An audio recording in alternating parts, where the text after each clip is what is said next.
Hola, ¿qué tal? ¿Cómo están? Bienvenidos pues a nuestro miércoles de webinar. Muchísimas gracias por acompañarnos. Eh, Espérenme que aquí algo pasó. Ya, perdonen. Acuérdense que esto es en vivo y bueno, pues las cosas en vivo de repente suceden, ¿verdad? Muy bien, muchísimas gracias por acompañarnos, por conectarse. Ya vi que ya hay varios conectándose y les agradezco muchísimo, pues ya saben, la confianza que han depositado en nosotros durante todo este tiempo. Muchas gracias. Recuerden que pues nos ayudan muchísimo compartiendo, compartiendo los webinars, ¿no? Etiquetando. Esto es muy importante, suscribirse a nuestros canales, tanto en Facebook como en YouTube, para que podamos pues seguir trayendo estos contenidos, estos webinars, estos temas tan interesantes. ¿De acuerdo? Bueno, ya saben que pues damos los anuncios, suscribirse a nuestro boletín. Recuerden que ahí publicamos los eventos más importantes del año y también eh, recordarte que si ves que falta algún evento que tú conoces, nos puedes contactar y con mucho gusto lo incluimos. ¿De acuerdo? Recuerden que también mandamos boletines con cosas muy interesantes, como por ejemplo, se lanzó un boletín para becas. Tenemos becas parciales para clientes Skenda para los siguientes eventos. Tenemos becas para las jornadas Ambenac, que ya son el 26 y 27 de febrero, es decir, el próximo martes y miércoles. Recuerden que con la beca les queda de verdad un precio, híjole, regalado. Se gastan más en Netflix que en ir a capacitarse a Ambenac. Así es de que y aparte ya vamos a estar para saludarlos, no dejen de ir. También tenemos becas para el Congreso Veterinario de Guadalajara. También vamos a estar ahí, ¿de acuerdo? Por ahí vamos a dar algunos temas interesantes, ojalá nos acompañen. ¿Sí? Y también tenemos becas para el foro FIBES 2019. Entonces, todo esto viene en los boletines, ¿de acuerdo? Sin embargo, si no te has suscrito y te interesa alguno de estas becas, pues ponte en contacto con nosotros, ¿de acuerdo? En la página están nuestros números de contacto o por correo electrónico también, informes@skenda.com.mx, ¿de acuerdo? Así es de que, bueno, no dejen de ir. Quiero también aprovechar para, pues, agradecerles. Para los que no saben, ayer fue mi cumpleaños y la verdad es que fue padrísimo y fue muy bonito y muy emotivo ver todos los comentarios que nos hicieron llegar, bueno, que me hicieron llegar a través de nuestras redes sociales. De verdad, muchísimas gracias, se los agradezco. Me sentí, híjole, pues en las nubes, ¿no? Como pavo real. Muchísimas gracias. Nada más cumplo 44 años. Ok. Y bueno, pues como les comentaba, hay que compartir este webinar. Está muy cuidado, es exclusivamente para médicos veterinarios. Así es de que cuídenos, ayúdenos a cuidarlo y nosotros también lo vamos a cuidar para ustedes. ¿De acuerdo? Recuerden que también en nuestra página tenemos un calendario donde también publicamos los eventos del año, tanto presenciales como en línea, ¿no? Que en este caso serían los webinars. ¿Se le vale? Muy bien. Entonces, recuerden que nos vemos en Ambenac, eso es importante. Y bueno, vamos rápidamente a saludar. Vamos a saludar a Luz Belén Vargas, a Pau Cando, que etiquetó a Jun Alejandro. Muy bien. Terán Veterinario, buenas noches a todos. Domingo Santiago Bautista, buenas noches. Va a ser excelente charla. Saludos, sí. De eso estás seguro, Domingo. Nancy Covarrubias, buenas noches. También un saludo a Lisette Rivas. Gracias, Lisette, por conectarte. Un saludo a la doctora Marta Huerta. Dice, buenas noches, acá dispuestos a escuchar algo diferente, pero con gran entusiasmo. Muchas gracias. Gracias a usted, doctora Huerta, como siempre, al pie del cañón. La doctora Huerta nos manda inclusive la foto de cómo se prepara para ver el webinar. Es muy interesante. Oscar Sánchez, mil saludos desde Nicaragua, hoy en Veterinaria La Clave. Saludos a La Clave, a darle a la Dermato. Marco Allende, saludos. Ruth Torres, buenas noches. Marina Janeiro, buenas noches desde Buenos Aires. Un fuerte abrazo a nuestros amigos argentinos. Nek Char, muy buena noche a todos. Renato Ordóñez, saludos desde Ecuador. Fuerte abrazo, Renato. Pilar Wong, buen tema. Saluditos desde Guayaquil. Ruth Torres Reynoso, interesante tema el día de hoy. Gracias. Claudia Jaime, perdón, no se escucha. Sí se escucha, Claudia. Súbele a tus bocinas. Leticia Córdoba, saludos. A ver, déjame ver.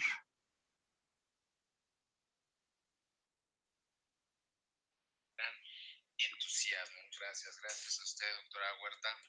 Sí, sí se oye. Me hiciste dudar, Claudia. Leticia Córdoba, saludos desde Zapopan. Marco Allende, perfecto. Eduardo Picasso, saludos desde la calurosa Jalapa. Felicidades, cumpleañero. Muchas gracias, doctor Picasso. De verdad, muchas gracias. Mariana Janeiro, feliz cumple, gracias. Mauricio Pérez, tarde, pero muchas felicidades. Muchas gracias, Mauricio. Gracias, Jarok y Casa. Mari Carmen Santos, buenas noches a todos. Excelente tema por venir. Sí, la verdad es que está muy interesante. Fernando León, saludos desde Coacalco, Estado de México. Estamos muy cerquita, Fernando. NEC 8, sí se escucha, sí, sí se escucha. Marco Allende, gracias. Igual un abrazote y feliz cumple. Gracias, Marco. Gerardo Pérez Magaña, hola, buenas noches desde Paraíso, Tabasco. Mario Eduardo Pérez, buenas noches desde San Luis Potosí. Muchísimas gracias por conectarse. Y bien, pues les voy a presentar a nuestro invitado de esta noche para ya no demorarnos mucho. ¿De acuerdo? Pero antes de presentárselos, bueno, pues quiero agradecer al doctor Itzcoatl Maldonado, de allá de la Facultad de Medicina Veterinaria del Departamento de Fauna Silvestre. Muchas gracias por la vinculación con nuestro invitado de esta noche. Un fuerte abrazo a Itzcoatl. Y ahora sí, les voy a presentar a nuestro invitado de esta noche. Él es el doctor Anwar David Makhlouf. Ahorita que nos diga si pronuncié bien Makhlouf. Muy bien. Y les platico, él es egresado de la licenciatura de Medicina Veterinaria y Zootecnia de la UNAM. Realizó un voluntariado en el herpetario de la FES Iztacala durante 6 meses. Realizó sus prácticas profesionales y servicio social en el zoológico de Chapultepec y es egresado de la especialidad en Medicina y Cirugía de Fauna Silvestre de la UNAM. Así es de que, pues vamos a recibir, por favor, a nuestro invitado, nuestro súper invitado, el doctor Anwar. Aquí vamos a darle cámara y micrófono. Denme un minuto. Ya casi, ya casi. Doctor, buenas noches, ¿cómo estás? Hola, ¿qué tal? Muy buenas noches. Buenas noches a todos desde el otro lado de sus pantallas. Pues a mí me complace mucho poder compartir esta charla con ustedes. Y pues bueno, sí, sí está bien pronunciado mi apellido, Makhlouf, así es como lo pronunciaste. Excelente, qué bueno que me dices. Muy bien, doctor, pues bienvenido, un placer tenerte esta noche con nosotros. El auditorio está muy emocionado y pues bienvenido, el auditorio es todo tuyo. Perfecto, muchas gracias.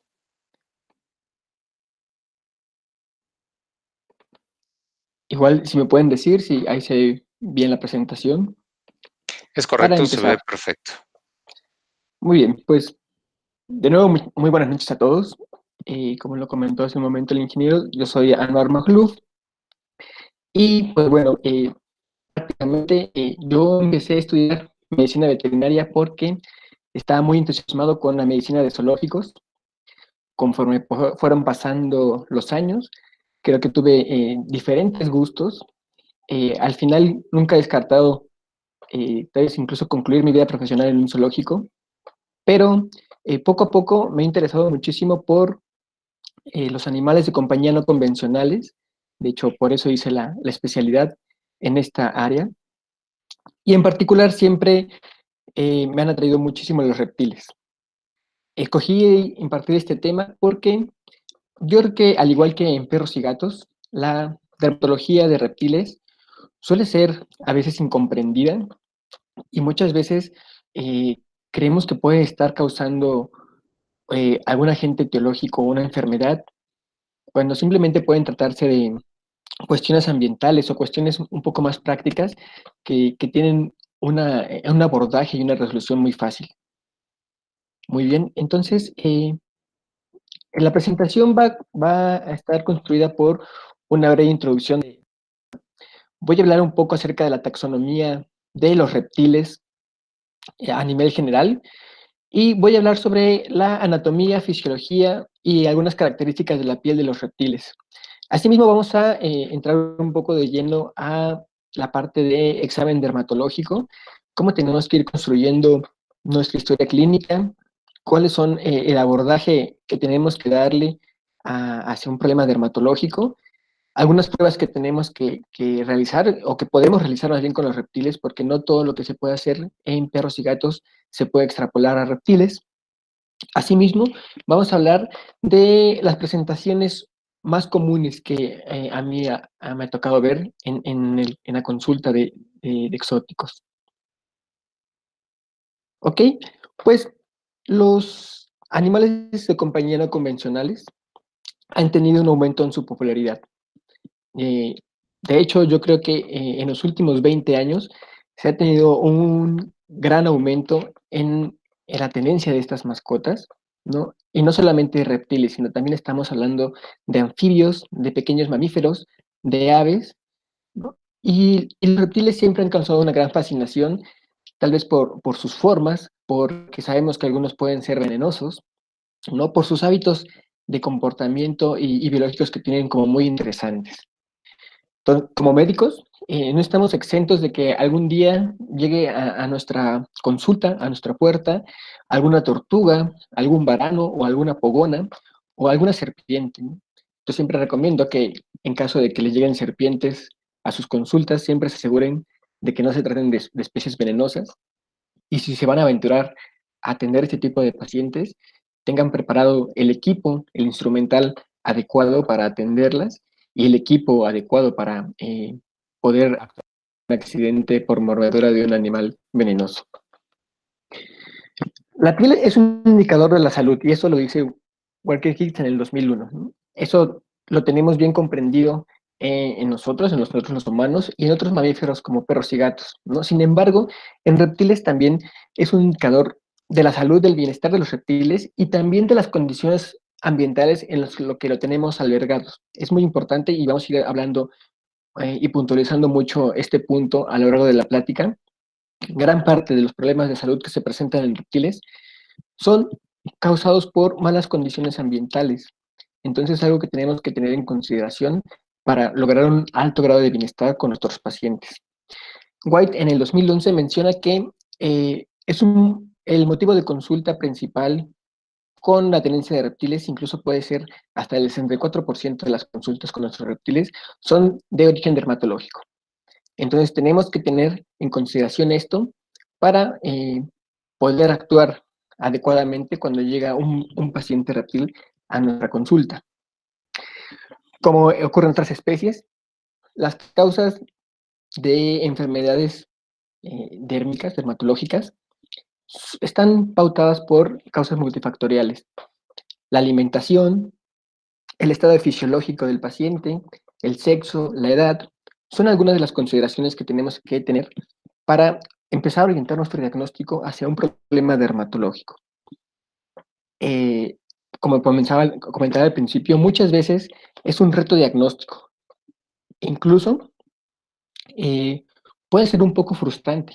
No sé si les ha pasado que en la consulta de perros y gatos con la atención de un problema dermatológico, a veces no hallamos como la causa o la etiología y tenemos que abundar un poco más en nuestro diagnóstico o a veces tenemos que retroceder nuestro diagnóstico y simplemente una impronta, una prueba de acetato puede darnos la explicación de qué es lo que está pasando con nuestros reptiles. Entonces, así como ocurre con la medicina de perros y gatos, la dermatología en reptiles suele ser un gran reto y muchas veces suele ser algo desgastante o algo que puede ser frustrante.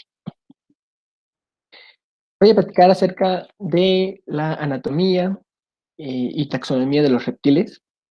Tengo comprendido que no todo el auditorio que está presente con nosotros el día de hoy está familiarizado con estas especies.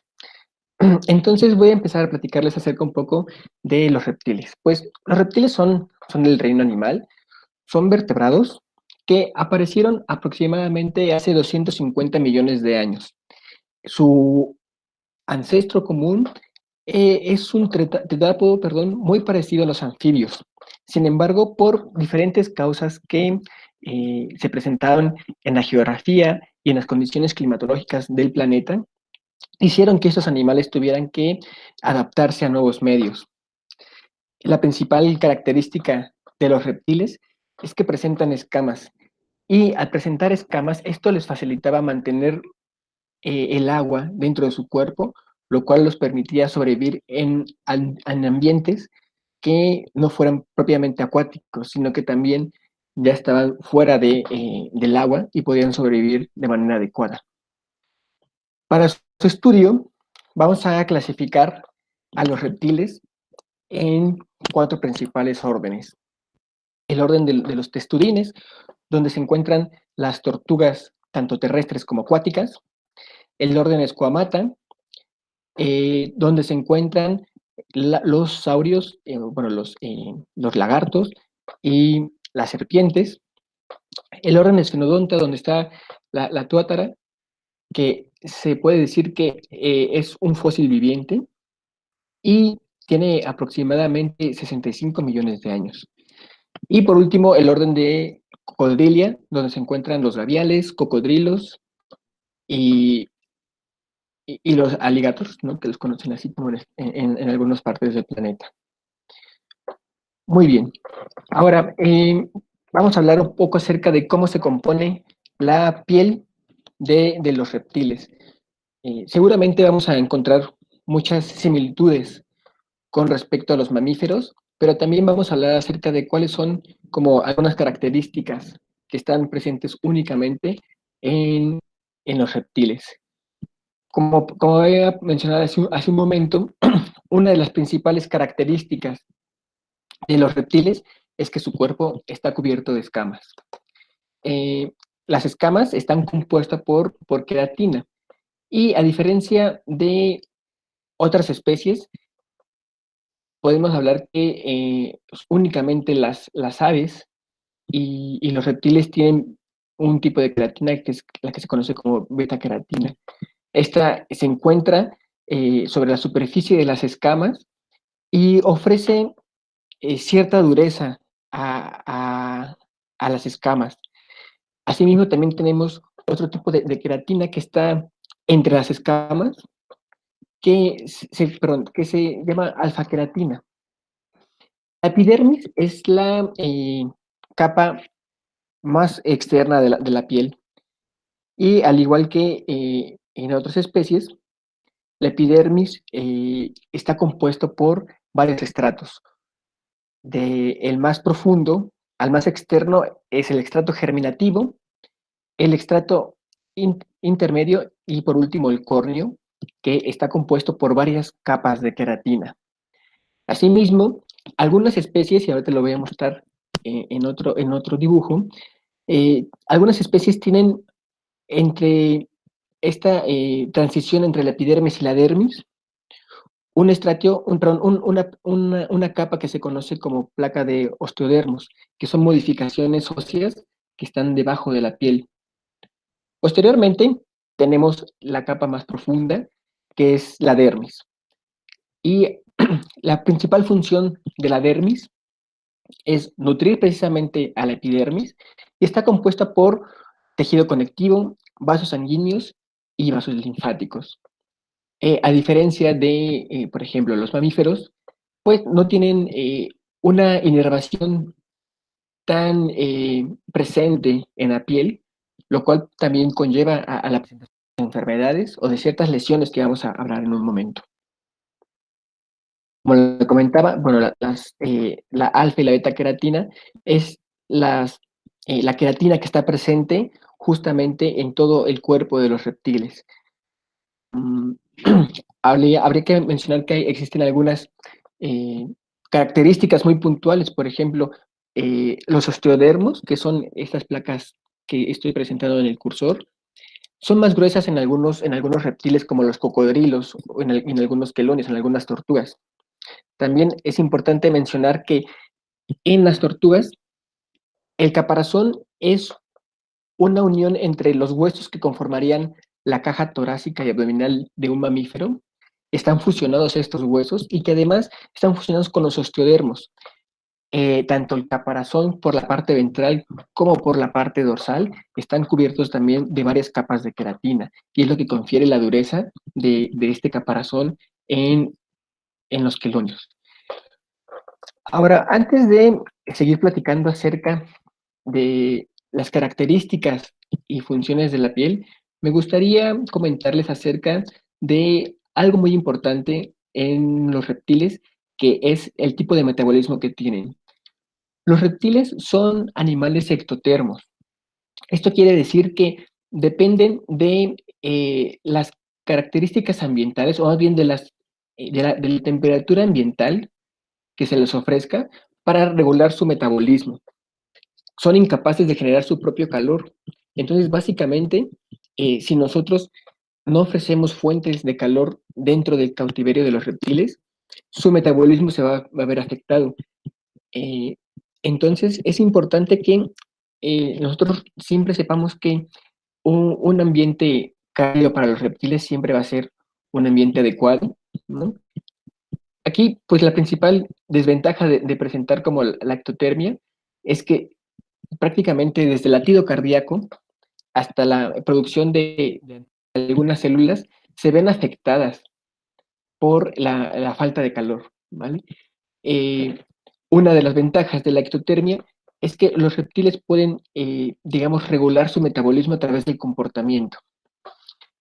Como les comentaba, la ectotermia, bueno, va a ser uno de las pautas para también nosotros poder aplicar algunas terapias para nuestros pacientes reptiles.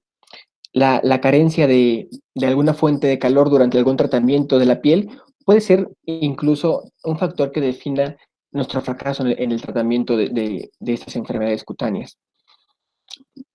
Hablando sobre las funciones de la piel, bueno, al igual que en otras especies, la piel funciona como una barrera entre un ambiente sucio, un ambiente propenso a infecciones, y es el límite del cuerpo que hay que recordar que desde el nacimiento, ¿no?, hasta la presentación de una lesión, el cuerpo se va a presentar estéril, por así decirlo.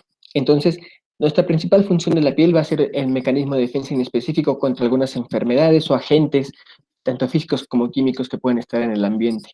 En los reptiles, la piel también va a funcionar como un mecanismo de termorregulación, y ahorita vamos a platicar por qué. Pero si pueden ver en la fotografía del lado izquierdo, tienen la capacidad de algunos reptiles de mostrarse más oscuros o más claros, y esto es tanto como para absorber o para ganar calor. También participan en el estado hídrico.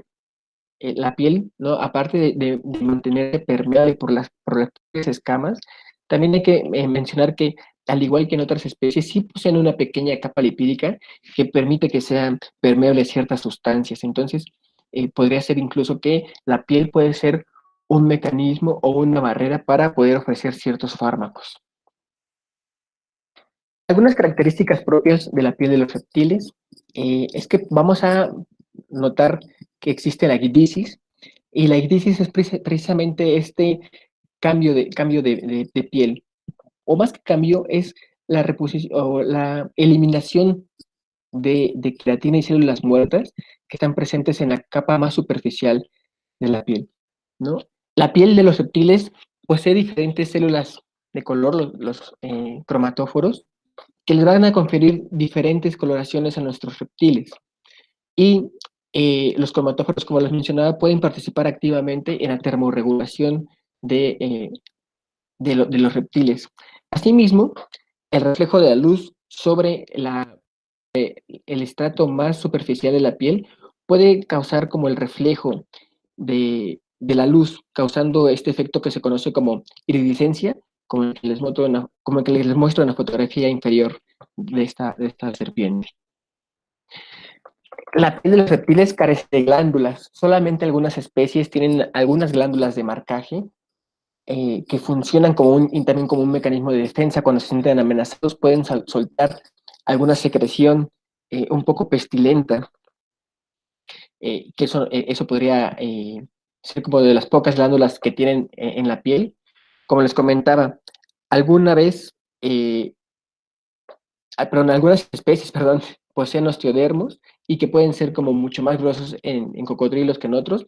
Y como había mencionado hace un momento, la piel está poco inervada, por lo cual eh, tienen una menor sensibilidad hacia algunos estímulos, incluyendo algunos estímulos térmicos. Por eso es importante en nuestros acuaterrarios o en nuestros sistemas de albergue colocar fuentes de calor que no tengan contacto directo con nuestros pacientes para evitar quemaduras.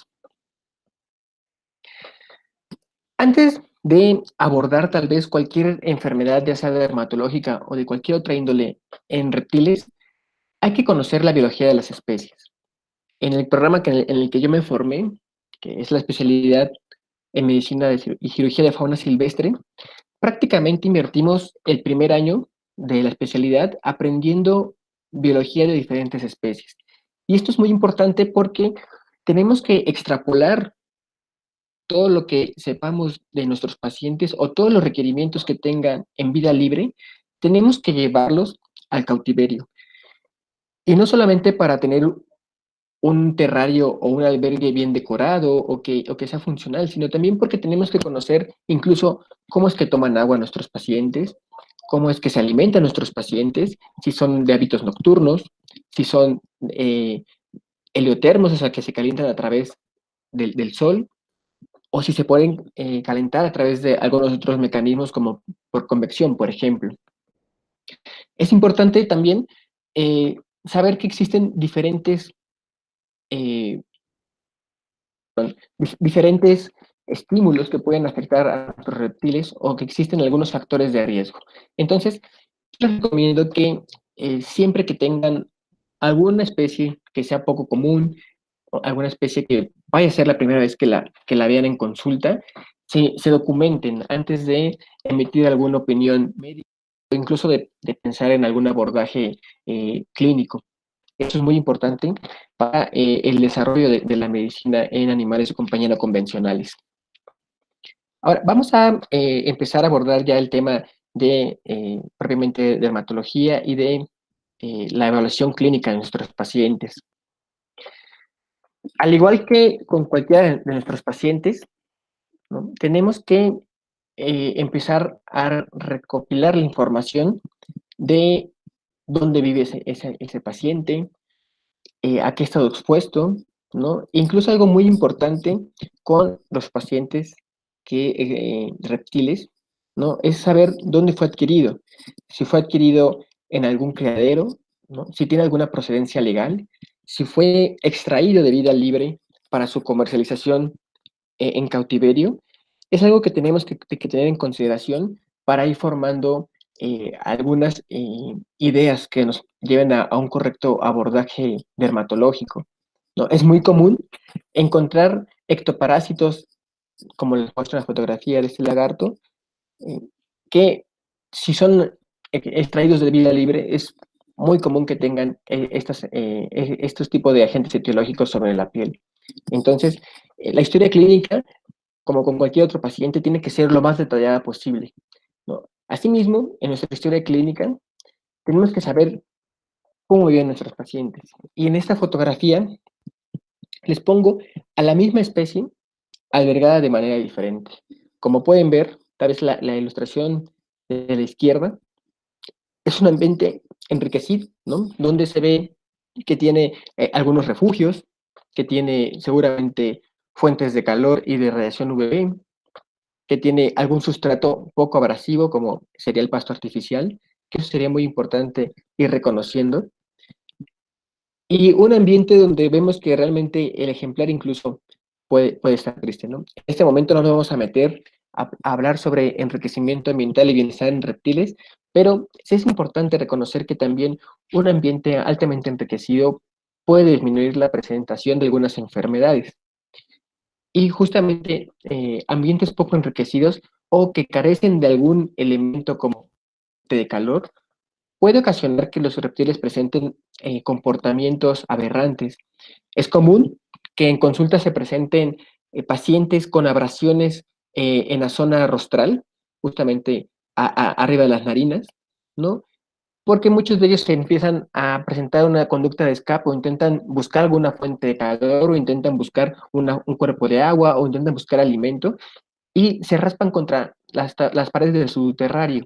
Entonces, eso incluso es una de las principales lesiones dermatológicas a las que nos enfrentamos y tenemos que tal vez empezar a pensar que alguna carencia en nuestro acuaterrario o en nuestro terrario puede causar lesiones en nuestros pacientes. Es importante que en la recopilación de la historia clínica del paciente identifiquemos factores de riesgo como los que le acabo de comentar, ¿no? Falta de de algún elemento importante de los requerimientos de los reptiles, pero también hay que conocer cuál es la humedad. Si estamos ofreciendo altas humedades para reptiles que viven en el desierto, o todo lo contrario, si estamos ofreciendo muy poquita humedad para ejemplares que son netamente acuáticos. La fuente de calor, hay que saber si la temperatura que estamos ofreciendo es la ideal, ¿no? O si estamos ofreciendo eh, temperatura de más, que al final puede también afectar a nuestro paciente, o si las fuentes de calor tienen contacto con nuestro paciente, que sean la causa de lesiones térmicas, ¿no? De quemaduras. Hay que observar, yo les recomiendo que siempre que tengan anfibios o reptiles en consulta, les pidan fotos a los propietarios del terrario para poder evaluarlo visualmente y tener una mejor idea de cómo es que lo tienen establecido. Hay que ver si hay superficies que pueden generar traumatismos o superficies que pueden causar abrasiones, ¿no? Hay que ver si hay accesorios que puedan causar lesiones penetrantes, por ejemplo. Conocer si el paciente vive eh, con ejemplares de la misma especie, con pacientes de la misma especie, o si convive con otros que podrían ser incluso un poco más grandes y causar traumatismos también. Hay que conocer el tipo de alimentación y garantizar que sea la alimentación adecuada para nuestro paciente.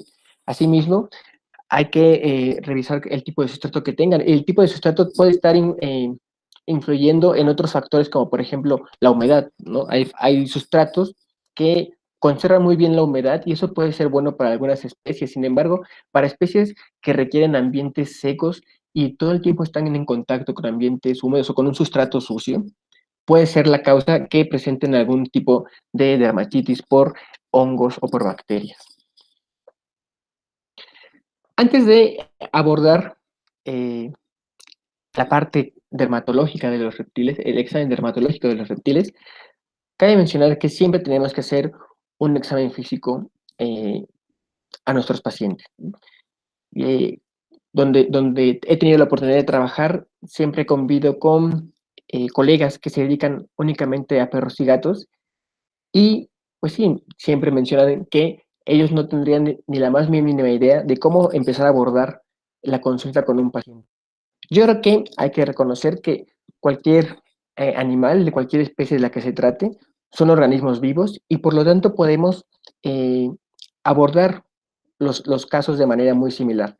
Claro que hay que reconocer que eh, los reptiles tienen desde una biología y un metabolismo diferente al de un mamífero y algunas características propias de su cuerpo que tal vez no podremos evaluarlas de la misma manera. Sin embargo, siempre podemos hacer un examen físico lo más completo. Hay que recordar que el examen físico muchas veces es descriptivo y lo único que tenemos que realizar es poner en nuestro expediente lo que estamos viendo con ese paciente, ¿no? Eh, el examen físico en reptiles lo vamos a separar siempre en dos partes. Una va a ser una examinación poco invasiva, la vamos a realizar a distancia, donde vamos a poder evaluar algunos parámetros como el estado mental, la locomoción, ¿no? Si es que podemos ver el patrón de respiración y la frecuencia respiratoria, si existe alguna lesión visible a simple vista, si existe una simetría corporal y nosotros lo que podemos hacer con los reptiles, ¿no? Que no generan calor, es tomar tal vez la temperatura de la superficie corporal, que eso nos daría una orientación de qué tan caliente o frío puede estar nuestro reptil. Es un poco subjetivo, pero lo podemos hacer. Siempre y cuando tengamos el conocimiento de cómo sujetar a nuestro paciente, podemos hacer un examen más invasivo, bajo sujeción, en el que vamos a evaluar, ¿no?, lo mejor posible. Se pueden utilizar los mismos instrumentos como el oftalmoscopio o el otoscopio que utilizamos para perros y gatos, pero para otras situaciones. Por ejemplo, podemos utilizar el oftalmoscopio, pues sí, para ver los ojos, pero muchas veces la apertura de la pupila de nuestros pacientes reptiles es muy pequeña y no vamos a poder visualizar el fondo. Pero podemos utilizar el otoscopio, por ejemplo, para realizar pequeñas evaluaciones de la cavidad oral, ¿no? Al menos yo lo he hecho con pacientes de los que sospechamos que tienen alguna lesión o afección en la garganta y no podemos verlas a simple vista. Y nuestro examen físico va a ser meramente descriptivo. Vamos a ver cómo se observan las mucosas, ¿no?, que no siempre son tan rosas o tan rojas como en mamíferos, pero tenemos que ver si no hay presencia de lesiones, que no haya presencia de alguna extraña, como por ejemplo alguna secreción gaseosa, que es como el tipo de secreción principal en los reptiles. Vamos a ver en los dientes, perdón, en los reptiles que tengan dientes, vamos a ver si no hay en la boca alguna lesión que está asociada con los dientes o algún aumento de volumen en la encía que está asociada a donde está el surco coronario. Hay que realizar la palpación de nuestro paciente, ¿no?, tanto celómica, para detectar algunas anormalidades de los órganos intracelómicos, y también vamos a realizar la palpación de los músculos dorsales o apiaxiales en el caso de las serpientes para poder evaluar la condición corporal. Vamos a revisar la integridad de la cloaca y de la zona pericloacal para saber si existen, eh, por ejemplo, sangrados o hay evidencia de que tal vez el paciente puede tener diarreas. Y una vez que tenemos terminado nuestro examen físico, vamos a empezar a revisar las lesiones dermatológicas, ¿no? Me parece que aquí también, al igual que con perros y gatos, la inspección visual va a ser nuestra principal y mejor herramienta que vamos a poder realizar. Vamos a realizar la descripción y la apariencia de estas lesiones. Y yo siempre les recomiendo, ¿no? No vamos a poder saber cómo es la piel de todos los reptiles, pero definitivamente, como pueden ver en esta fotografía de este dragón barbado, las escamas se ven íntegras hacia la periferia y hacia el centro vemos que hay ausencia de escamas, hay cambio de coloración de la piel, ¿no? Y seguramente, aunque tengamos una nula experiencia con reptiles, eso es lo primero que nos debe de saltar, ¿no? Cualquier alteración en la piel es lo que debemos de descubrir en el examen dermatológico de los reptiles. Tapar las lesiones, ¿sí? Tal vez a diferencia de perros, ¿no?, no sea tan orientativo la palpación, pero por favor, doctores, siempre hay que utilizar guantes en cualquier consulta, no solamente de reptiles, sino también de mamíferos, de anfibios, de aves. Hay que utilizar guantes para evitar la transmisión de algunas enfermedades. Existen varias herramientas que podemos utilizar. Afortunadamente, yo creo que la tecnología ha dado pasos agigantados para poder mencionar que existen diferentes herramientas, incluso que podemos utilizar herramientas como este dermatoscopio que está conectado a nuestro teléfono celular, a nuestro móvil, para poder no solamente realizar fotografías con mejor detalle, sino también para poder tener una exploración microscópica mucho más detallada de las lesiones. En el caso de los reptiles, y yo creo que en cualquier especie, tenemos que ser exhaustivos y detallistas con la examinación de la piel. Tenemos que hacer un examen físico ordenado, evaluando desde la punta de la nariz hasta la punta de la cola en el descubrimiento de lesiones. Siempre hay que contar con una buena iluminación para poder hacer nuestro examen dermatológico y contar con algunas herramientas para, si es necesario, tomar algunas muestras paraclínicas que nos ayuden a nuestro diagnóstico o que nos orienten en nuestro diagnóstico. Entre ellas, bueno, portaobjetos, pinzas, para realizar pruebas de acetato, agujas y jeringas para hacer punciones y particularmente en el Hospital de Enseñanza de la UNAM, hemos utilizado incluso este tipo de herramientas, un un microscopio estereoscópico para poder visualizar con mayor detenimiento las lesiones de los pacientes. Entonces, se pone la zona a evaluar, ¿no? O la zona que tiene alguna lesión en particular para poder describir con mucho más detalle cuáles son las características de esas lesiones. Al igual que con perros y gatos, yo les recomiendo que tengan registros de las lesiones para ver su evolución histórica a través del tiempo, cuando implementamos ya un tratamiento, cuando tenemos ya algún diagnóstico. Es importante que tengamos este registro de las lesiones para saber qué tan certero o adecuado puede ser nuestro tratamiento, ¿no? En este ejemplo, por ejemplo, pongo a este saurio, que esta es una iguana.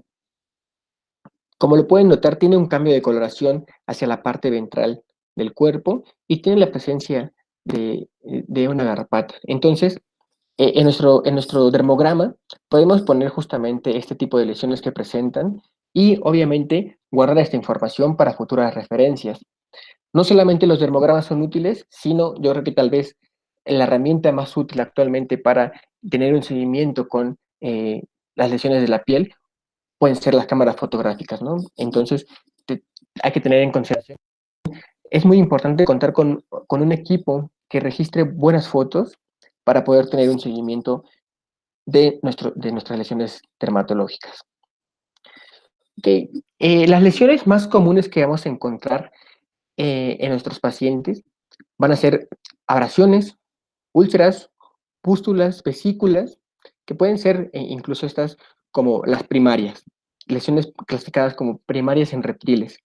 Asimismo, podemos encontrar otras que nos hablarían de cronicidad, como por ejemplo costras disecdicis, y otras que nos hablarían como de procesos activos, como petequias, por ejemplo. Hay algunas que podemos encontrar que pueden relacionarse con algunas enfermedades sistémicas o traumatismos como el edema y el enfisema. Cabe resaltar que estas no son las únicas lesiones que vamos a encontrar en nuestros pacientes reptiles, sino que también vamos a encontrar, por ejemplo, granulomas, ¿no? Que es tal vez una de las lesiones que nos indicarían alguna infección eh, bacteriana o fúngica. Ahora, al igual que como ocurre con perros y con gatos, tenemos diferentes herramientas diagnósticas y pruebas diagnósticas que pueden ayudarnos a, eh, a realizar un correcto diagnóstico. Ahora, tenemos, entre otras pruebas, la citología, que voy a mencionar para qué las he utilizado en particular.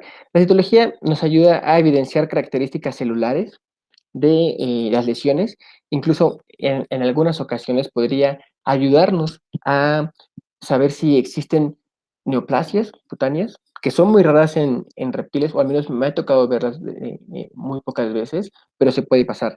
Además, la citología nos puede ayudar a conocer si existe algún agente infeccioso en particular. Las pruebas de acetato nos ayudarían a identificar ácaros. La histopatología tal vez sea nuestra prueba de oro para muchas enfermedades, tanto infecciosas como traumáticas, pero también para la identificación de neoplasias. Y yo creo que hoy por hoy la histopatología de lesiones cutáneas puede ser la prueba incluso de elección.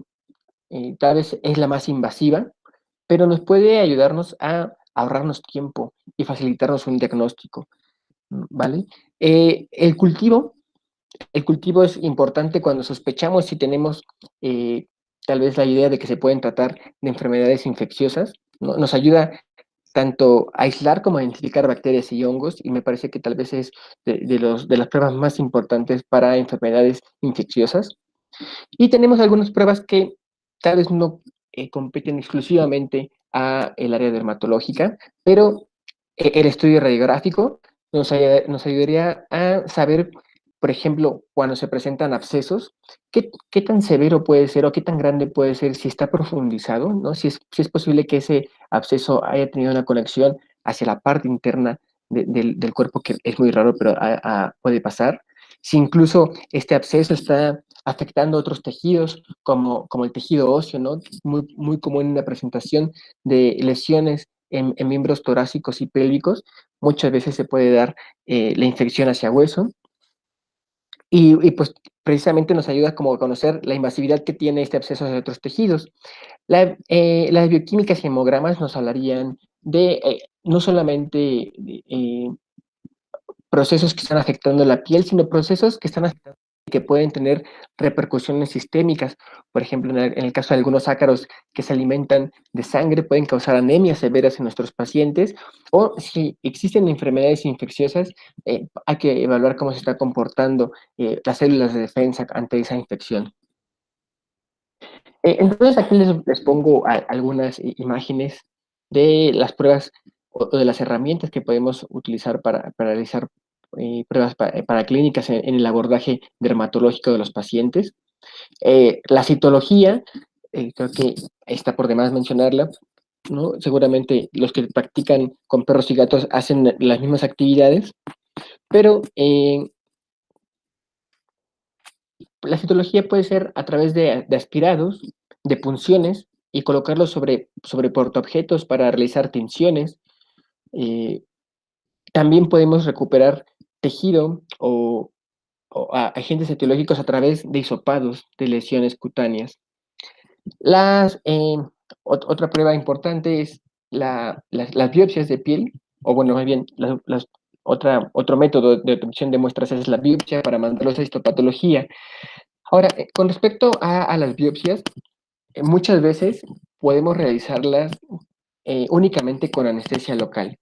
Para el caso de los reptiles, podemos utilizar soluciones de gilocaína o lidocaína hasta el 2% para hacer un bloqueo local y hacer biopsias excisionales, ¿vale? O incisionales.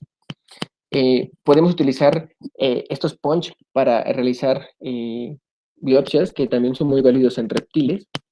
Y muchas veces sí son muy útiles realizar las biopsias sin sedación o sin anestesia general, ¿no? Hay que evaluar la localización y la extensión de la lesión antes de tomar esta decisión.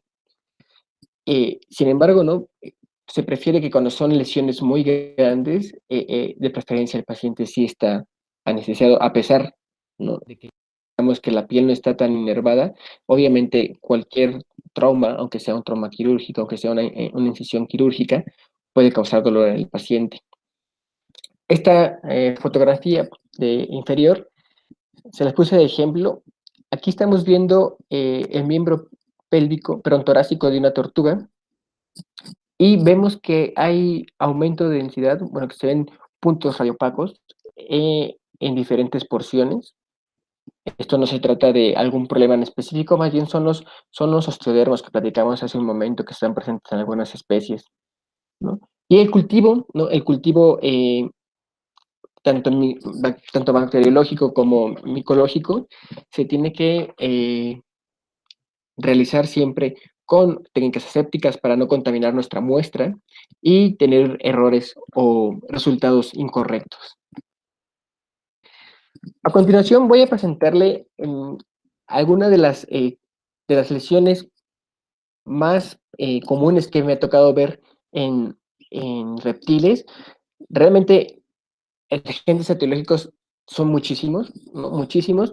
No nos vamos a detener como en algún agente etiológico en particular, pero les voy a platicar cuáles son las enfermedades que me tocan ver comúnmente y cuál es la signología que esperaríamos. Van a descubrir que, como ocurre igual seguramente con perros y gatos, la signología puede presentarse y ser en específica para muchas enfermedades. Entonces, muchas veces tenemos que ser como muy contundentes con nuestro diagnóstico y tenemos que utilizar varias pruebas para eso. Entonces, voy a empezar con tal vez una de las más comunes, la dermatitis bacteriana. Está causada por trauma, ¿no? Puede ser que existan lesiones perforantes, abrasiones que permitan la entrada o la instauración de bacterias en capas más profundas de la piel y empiecen a proliferar. afectando la piel de nuestro reptil, ¿no? Comúnmente se esperaría encontrar Aeromonas, Salmonella, Escherichia, Fusobacterium, Mycobacterium, incluso Staphylococcus en algunas especies. La tecnología, pues como en esto se ve alguna pérdida de escamas, cambio de coloración, se ve hiperkeratosis, eh, y pues bueno, lo que podemos hacer en este caso es realizar la citología o cultivo, ¿no? Muy importante también conocer cómo vive nuestro paciente, si existen factores de riesgo como que conviva con otra especie o con otro ejemplar de la misma especie, si hay malas condiciones ambientales como por ejemplo sustratos abrasivos o algún accesorio de nuestro terrario que puede estar causando alguna lesión, puede ser como la causa, ¿no? Nos podemos orientar muchísimo tanto con la historia clínica como el examen físico para orientar nuestro diagnóstico hacia alguna enfermedad en particular, pero definitivamente, como les comentaba, la tecnología se parece muchísimo en algunas enfermedades y muchas veces el examen físico, pues sí, nos orienta, pero no concluye nada. Eh, la pudrición de caparazón es una enfermedad que se presenta comúnmente en tortugas semiacuáticas o acuáticas, donde la mala calidad del agua, o una higiene adecuada o pobre higiene, ¿no? de las instalaciones, puede favorecer que proliferen bacterias y que entonces estas bacterias estén presentes en grandes cantidades. En particular, hablamos de Benechia Titinoborax o Citrobacter, que pueden también instaurarse en el caparazón, ocasionando estas lesiones, ¿no? Vemos como pérdida de la queratina y úlceras con cambio de coloración. Se puede ver en esta foto que les pongo, la mayor parte del caparazón se observa de color entre café y negro, y justamente donde tenemos esta lesión en la placa abdominal izquierda, se observa un cambio de coloración hacia café amarillento y es evidente que hay pérdida de queratina, ¿no? Podemos hacer citología eh, para evidenciar si hay presencia de bacterias. También podemos mandar cultivo muchas veces en esas enfermedades. Una vez que se pierde la queratina, no solamente podemos encontrar eh, la presencia de bacterias, sino también de algas y de algunos hongos que favorezcan como un complejo ahí de diferentes microorganismos que pueden estar afectando el caparazón. El estudio radiográfico es importante para saber si existen fisuras que pueden profundizar hacia el celoma y si eso puede ser como algo que dicte que nuestro abordaje terapéutico puede ser diferente. A diferencia de la producción del caparazón, la enfermedad ulcerativa cutánea séptica, que también se presenta en tortugas acuáticas, tiene como principal diferencia con respecto a la anterior, que no solamente se afecta el caparazón, sino que también vamos a presentar úlceras en piel. Asimismo, en esta enfermedad, que puede estar causada también por Citrobacter frundi, vamos a identificar algunas características o alguna tecnología propia de enfermedades sépticas, o perdón, septicémicas, como lo son el eritema en la piel y en el caparazón. También vamos a ver que existen úlceras en caparazón, ¿no? Y que estas van a ser progresivas. Para esto tendríamos que realizar citologías y cultivos de las lesiones, pero incluso podríamos pensar en que podríamos hacer un hemocultivo. Es difícil, no siempre es accesible y es una prueba cara, pero que podría confirmar nuestro diagnóstico. Eh, la enfermedad de las ámpulas o blister disease, como se conoce en inglés, está causada principalmente por diferentes bacterias que pueden estar dentro del terrario, pero principalmente debido o secundario a altas humedades en el ambiente. Esta enfermedad en particular se ha descrito más en saurios y en serpientes. Y la característica es que vamos a ver pústulas y vesículas que progresan a lo largo de todo el cuerpo del ejemplar. Vamos a encontrar incluso abscesos subcutáneos y vamos a ver que con el paso del tiempo, mientras no se traten esta enfermedad, va a haber necrosis de las lesiones. Entonces tenemos que tener muy cuando veamos la presentación de ese tipo de enfermedades, ¿no? Ahora, el problema es que esta misma fotografía que les muestro podría ser incluso un ataque por eh, algún otro congénere, algún otro reptil, incluso por las presas que deberían estar comiendo esos reptiles, que es algo que tenemos que tener mucho cuidado. Si nosotros ofrecemos alimento vivo, siempre se sugiere que nosotros tengamos la observación directa de, de cómo se está alimentando nuestro reptil y si es que está cazando la presa que le estamos dando, ¿no? Aquí la citología de cultivo nuevamente vuelve a ser pieza clave para nuestro diagnóstico, pero no hay que descartar que podemos realizar estudios radiográficos para saber si puede estar afectado ya el hueso. Vean la severidad de estas lesiones y bueno, hay que ponernos a pensar que incluso podemos tener ya alguna invasión hacia otros tejidos. Los ectoparásitos son comunes en ejemplares que se obtienen de vida libre. Entonces, siempre que tengamos la oportunidad de revisar o que llegue a nuestra consulta un ejemplar de vida libre, hay que revisarlo por completo para ver si no hay presencia de parásitos. Los más comunes en saurios pueden ser el Ophionisus natricis, ¿no? Pero existen otros como ácaros de la familia Trunculidae, que son conocidos también como estas arañas rojas pequeñas. Existen garrapatas, ¿no? Principalmente del género Aponoma, y en animales que se distribuyen en ambientes acuáticos, como esa tortuga que les pongo al fondo de la diapositiva, puede tener la presencia de sanguijuelas. La signología más evidente es es la presencia de escamas levantadas y un cambio de coloración sobre estas escamas. Asimismo, podemos ver la presencia directa del parásito sobre la piel. Cuando se trata de ácaros, tenemos que revisar en particular algunos pliegues de la piel, como el pliegue gular que presentan las serpientes, ya que en este pliegue pueden estar albergados los parásitos, esconderse los parásitos. Si vemos cualquier escama levantada, tenemos que hacer una observación directa muy minuciosa para ver si no están presentes los ácaros en esta zona.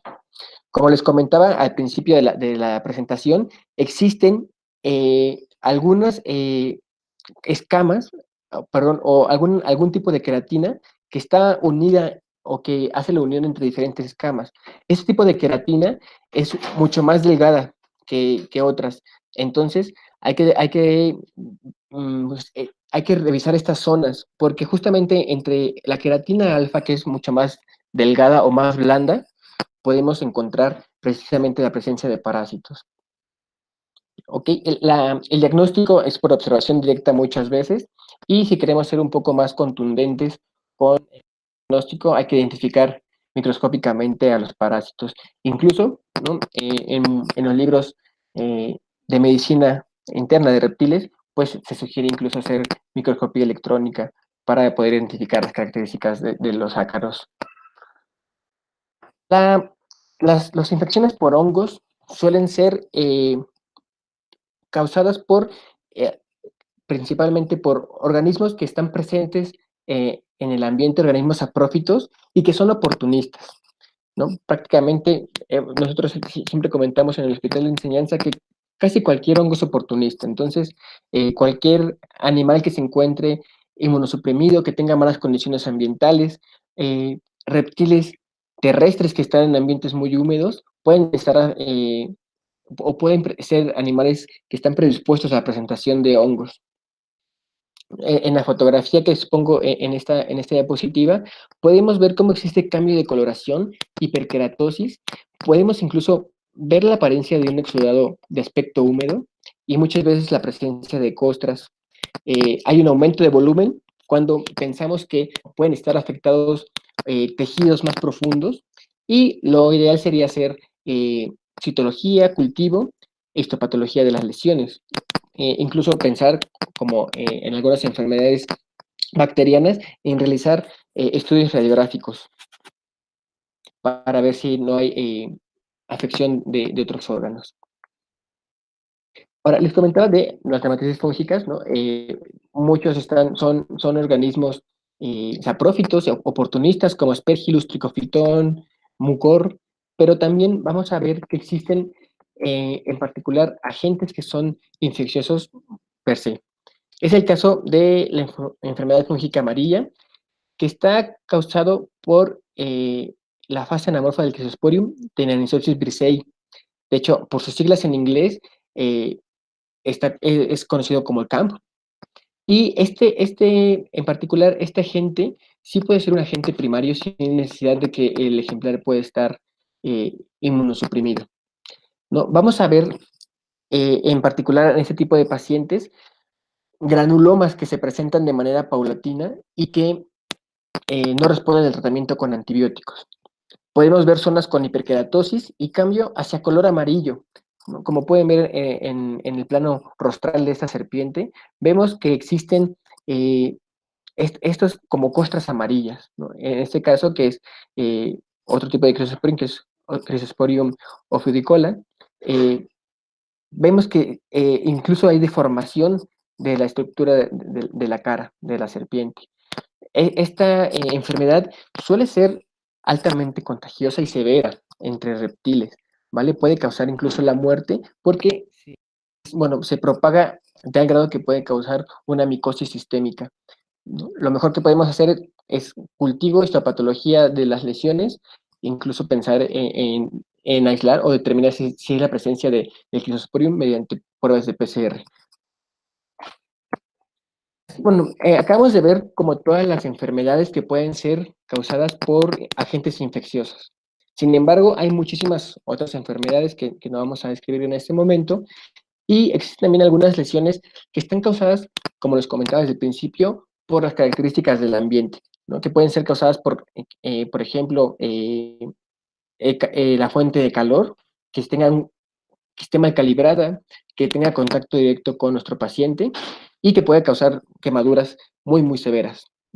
Entonces, vamos a ver cambio de coloración, úlceras y necrosis en estos pacientes y para tal vez descartar que se trate de otro tipo de lesión por agentes etiológicos, por agentes infecciosos, podemos realizar una histopatología, ¿no? Si tenemos en nuestra historia clínica que los propietarios utilizan piedras incandescentes o lámparas dentro de nuestro terrario, podemos suponer que justamente esta lesión que presenta esta iguana, pues netamente sea una quemadura y no causada por un agente etiológico. La disectisis es, digamos, un proceso anormal en la muda de la piel de los reptiles y puede estar causada por deficiencias ambientales principalmente, ¿no? Falta de una correcta temperatura y humedad. Vamos a ver que existe retención de las camas que se están recambiando y un cambio de coloración sobre la piel. Aquí es importante destacar que algunos animales como los saurios y las tortugas en el caparazón van a mudar en parches, van a mudar, perdón, en diferentes épocas, mientras que la serpiente tiene que mudar de una sola intención. Entonces, si vemos que una serpiente está reteniendo la muda de esta forma, definitivamente se puede tratar de un problema de disectisis. Aquí en esta pequeña tabla les puse cuáles son las principales neoplasias reportadas en reptiles, neoplasias cutáneas. En mi experiencia no me ha tocado ver en ningún paciente reptil estas neoplasias, ¿no? Existen algunas asociadas a enfermedades virales, como por ejemplo viruela, que puede causar papilomas, pero en ofidios también existen tumores de células escamosas, melanomas y cromatoforomas, en lagartos papilomas, epiteliomas y liposarcomas. El diagnóstico de estas enfermedades pues principalmente se hace con histopatología, ¿no? Y tenemos que tener en consideración de que si no vemos como agentes asociados y vemos un aumento de volumen en nuestros pacientes, podemos realizar una histopatología de inmediato para descartar que se traten de neoplasias o no. Ya entrando a la parte final de la plática, vamos a ver acerca de la terapéutica. La verdad es que yo espero que no haya sido la intención de la plática. Si querían escuchar como tratamientos, posología o indicaciones en particular, pues espero que no se lleven a una gran decepción, porque lo único con lo que voy a cerrar es que el abordaje terapéutico de las enfermedades cutáneas se tiene que hacer a través de ya sea un medicamento o farmacológico, un abordaje quirúrgico, un abordaje ambiental o la combinación de estos, ¿no? Por la parte ambiental tenemos que ver si tenemos que aumentar o disminuir la temperatura en nuestro terrario, corregir la humedad, cambiar el tipo de sustrato que tengamos, eliminar objetos, mejorar nuestras técnicas de higiene o incluso utilizar desinfectantes en nuestros terrarios para eliminar algunos agentes infecciosos. Por el parte del tratamiento médico o farmacológico, pues normalmente son tratamientos sistémicos que podemos utilizar la medicación oral, ¿no? Siempre y cuando sea adecuado para nuestro paciente, que no lo lastimemos. Podemos utilizar medicaciones subcutáneas, ¿no? En el caso de algunos antiparasiticidas, pero que esto puede causar algunas lesiones si los colocamos de manera anormal o de forma errónea. Y por último, podemos utilizar de forma farmacológica algunos ungüentos, cremas, parches o soluciones de desinfección, ¿no? En particular para el manejo de heridas. A mí me ha tocado utilizar todos estos y cabe destacar que ¿no? En los reptiles no siempre funcionan los tratamientos por las características fisioanatómicas de los reptiles, no funcionan igual que en perros y gatos.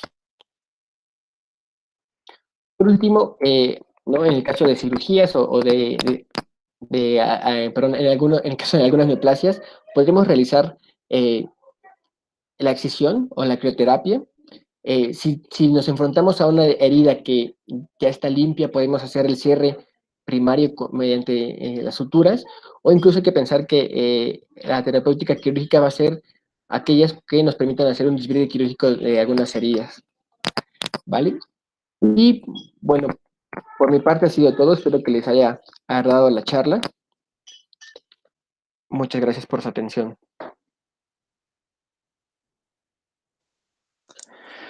Muy bien, doctor Anuar, muchísimas gracias.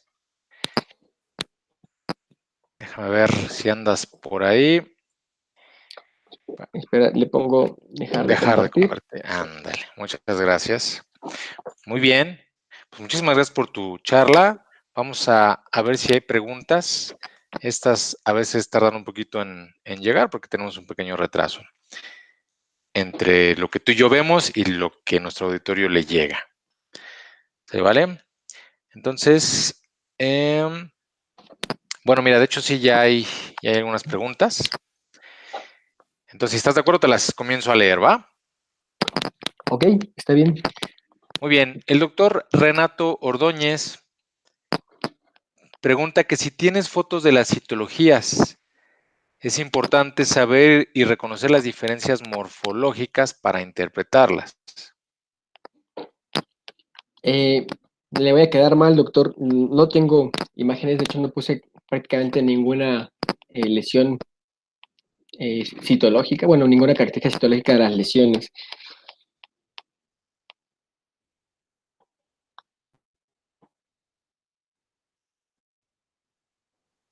Muy bien, doctor, muchísimas gracias.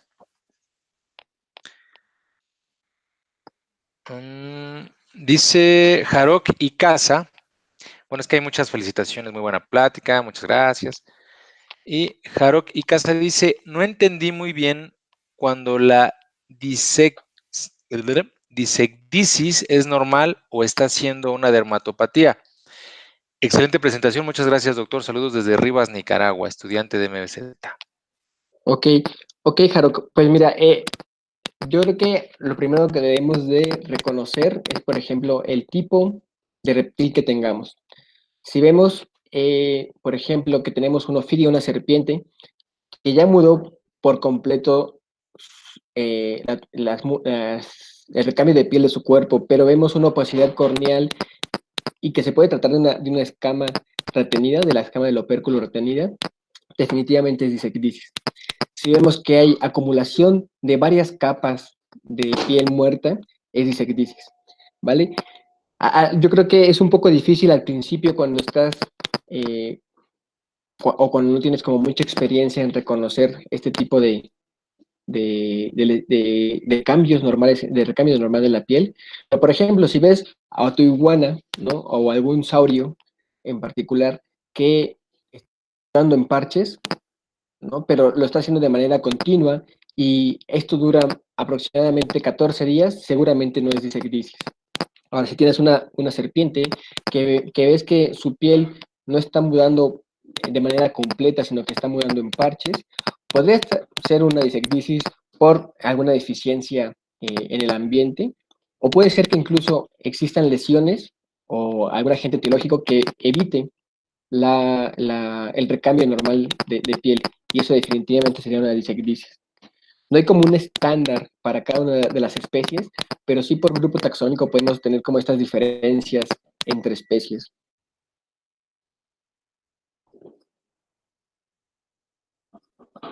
Bien, doctor, muchísimas gracias. Pregunta Ámbar Ramírez. Doc, ¿recomienda algún tipo de baño medicado? Entre paréntesis, clorexidina, ketoconazol, etcétera. Ok, tal cual, baños, si te refieres como a baños de inmersión, no. Sí podemos utilizar tratamientos tópicos y quisiera tal vez regresar a mi presentación, ¿no? Eh, Tenemos algunos agentes que podemos usar directamente, eh, perdón, creo que no los puse al final. Bueno, pero tenemos algunos agentes que sí podemos utilizar directamente sobre las lesiones. En el caso particular, por ejemplo, de la clorexidina que nos escribe Ámbar, sí podemos utilizarla. Hay que recordar que la clorexidina, al igual que cualquier otro antiséptico, tiene que tener una concentración específica para evitar que cause un daño mayor, ¿no? Se recomienda utilizar clorexidina al 0.2% para tratar infecciones o heridas, ¿no? Para limpiar las heridas y enjuagar, ¿no? Después de aplicar clorexidina, enjuagarla con alguna solución para evitar que la clorexidina pueda alguna citolisis o que pueda incluso tener un efecto citolítico con las células de reparación en una herida. En cuanto al ketoconazol o algunos agentes antifúngicos, más que baños, yo recomendaría la aplicación directa, ¿no? Recuerden que si nosotros estamos sospechando de alguna enfermedad micótica, tendríamos que mandar a hacer el cultivo y también pedir a qué antimicóticos son sensibles esos hongos con los que queremos tratar. Y con respecto y me voy a adelantar un poco, porque seguramente también lo van a preguntar, respecto a si podemos hacer baños para eliminar ácaros, eh, antiguamente estaba reportado que podríamos sumergir a nuestros reptiles en agua para eliminar los ácaros. Realmente esto es poco efectivo, muy tardado para poder controlarlo.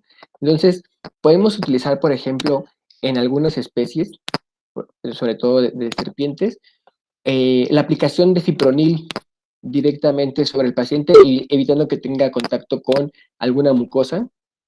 Dejamos actuar por un par de minutos y posteriormente ya podemos hacer un baño para enjuagar y retirar el exceso de producto, ¿vale? Entonces, eso sería como lo más acercado a baños. Si nos referimos como baños a algunos agentes como jabones o champús, realmente son poco efectivos en reptiles, ¿no? Debido a las características anatómicas, me parecería que los champús comerciales que podemos encontrar están diseñados y formulados para perros, entonces no los recomiendo el uso para reptiles. Tampoco creo que les haga o los perjudique la calidad de la piel, pero creo que no va a tener ningún beneficio utilizarlos. Muchísimas gracias. Dice Nancy Covarrubias, tengo una pregunta.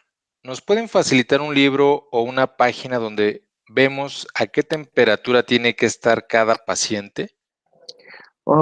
Muy interesante esa pregunta. Tal vez el mejor libro que les pueda recomendar es el Manual of Exotic Pet Practice, de los autores son Tully y Mitchell. La versión del 2006, bueno, la primera edición del 2006, viene como el parámetro para las especies más comunes que podemos utilizar, ¿no? Sin embargo, tal vez el libro de referencia también para medicina de reptiles es el libro de medicina y cirugía de reptiles de Mather, que ya salió la tercera edición. Podemos tal vez tratar de conseguirlo. No es un libro barato, definitivamente, pero viene muchísima información. Existen foros, ¿no? Y sabemos que los foros no siempre manejan como la información más correcta, pero existen foros en Internet como por ejemplo Testudines.org, que puedes acercarte a esta página, o lafeberbet.com, que también puedes acercarte a esta página y hay información con sustentación científica para emitir, digamos, recomendaciones. Yo te recomiendo que consultes estas páginas en caso de que no puedas tener acceso a estos libros.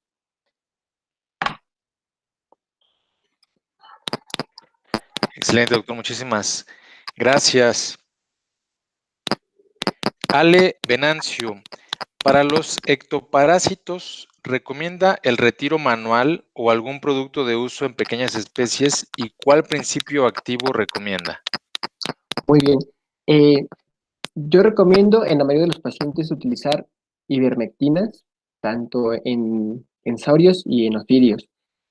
En tortugas, por favor, no utilicen ivermectinas. En muchas tortugas la ivermectina es tóxica y puede acabar con la vida del paciente. Eh, en caso de no poder utilizar algún producto como ivermectina, podemos utilizar fipronil también.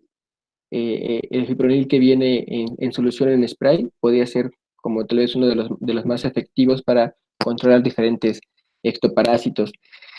Al igual que como ocurre con perros y gatos, el retiro manual no siempre suele ser completo y podemos dejar la probóscide o alguna parte del órgano bucal de los parásitos, favoreciendo la presencia de ahí o la entrada de algunos microorganismos, ¿no? Entonces, no es fácil, aparte, me considero que nunca ha sido fácil poder retirar manualmente los ectoparásitos y podríamos utilizar más bien tratamiento farmacológico.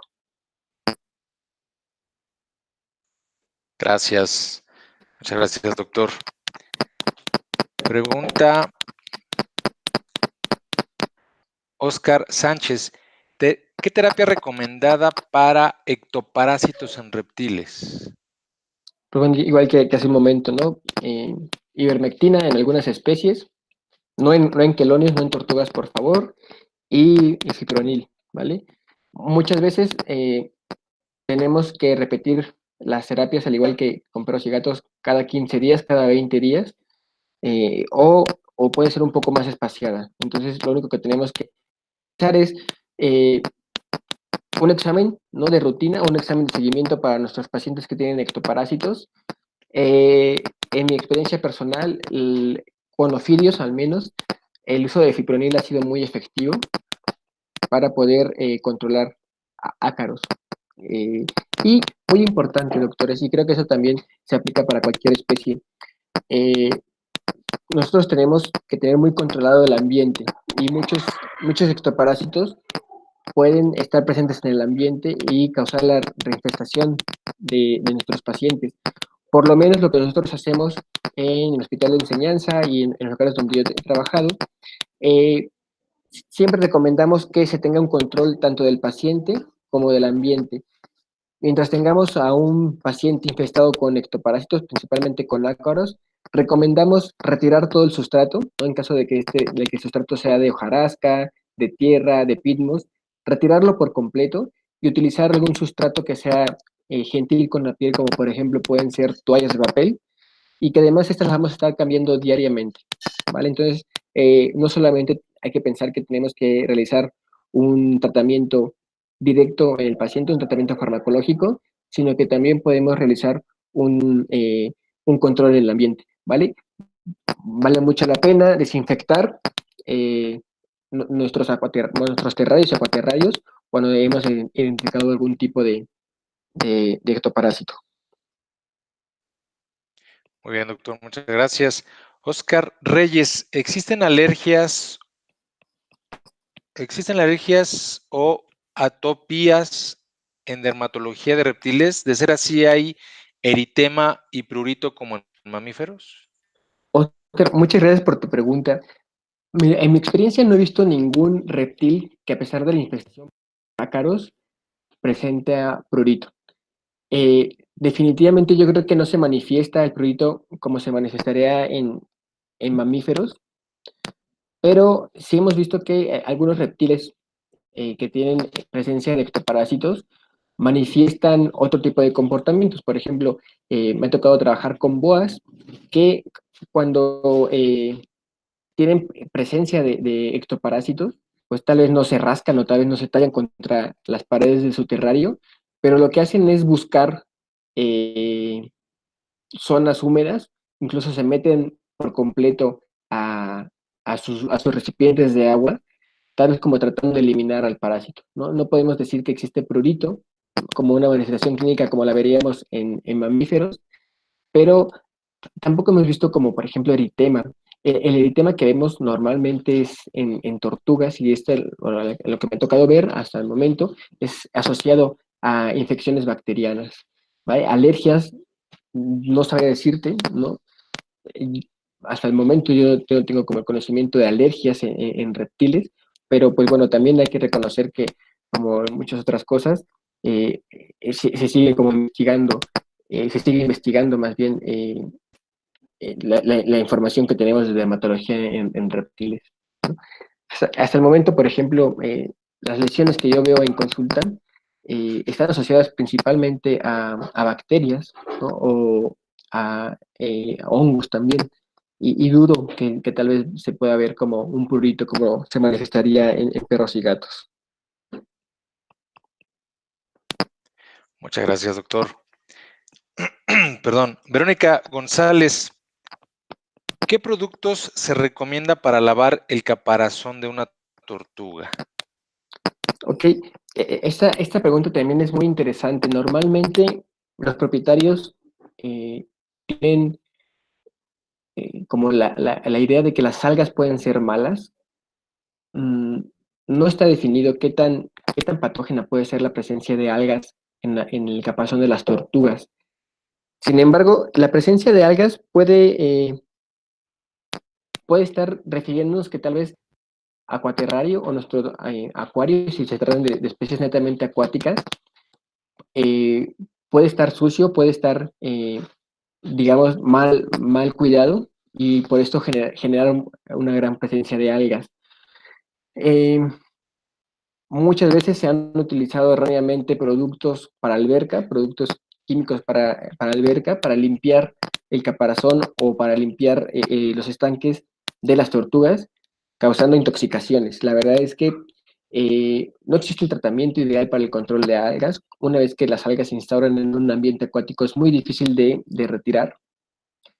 Y una vez que también se instauran en el caparazón de algunas tortugas, la verdad es que las algas son difíciles de quitar. Si tenemos un ambiente acuático limpio donde tenemos instalados un filtro, donde hacemos recambios de agua periódicamente, seguramente vamos a disminuir la presencia de algunas bacterias y de algunas algas, ¿vale? Eh, Me ha tocado ver, ¿no? Tortugas que han vivido toda su vida con filtros y que tenemos que hacer, bueno, o que hacen más bien los propietarios recambios seguidos de agua y nunca vemos la presencia de algas o la acumulación excesiva de bacterias.